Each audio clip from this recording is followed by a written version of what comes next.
Жешкото време, неприлагодената брзина, невнимание и непочитување на сообраќајната сигнализација се причините поради кои често се случуваат сообраќајни незгоди, како во градските средини, така и на отворен пат. Неретко истите имаат и фатални последици покрај причинетата материјална штета. Од СВР Битола за подрачјето што го покриваат, статистиките за 2015 и 2016 се следни. Во 2015 регистрирани се околу 250 сообраќајни незгоди, а додека во 2016 регистрирани се 230 сообраќајни незгоди и тоа 70% од нив се во населено место, а додека остатокот 30% се на отворен пат.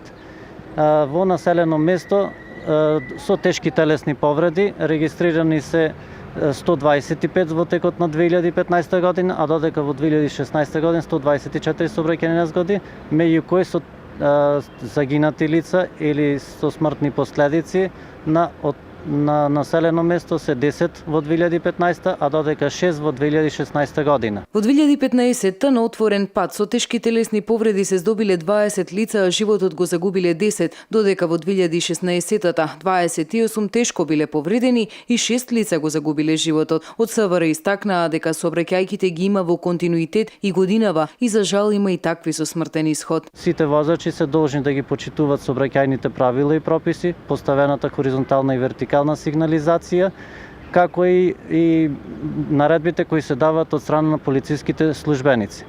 Исто така, возачите кои управуваат со моторните возила се должни да ја почитуваат пропишаната брзина и да ја прилагодуваат истата врз основа на условите и состојбата на патот. Големата брзина низ градските улици нема да ве направи фраер. Спорувањето на телефон додека возите може да ве втурне во опасност. Користењето алкохол, психотропни супстанции, како и некои лекови може да не дозволат да стигнете каде што сте тргнале. Затоа, почитувајте ги правилата за учество во сообраќајот.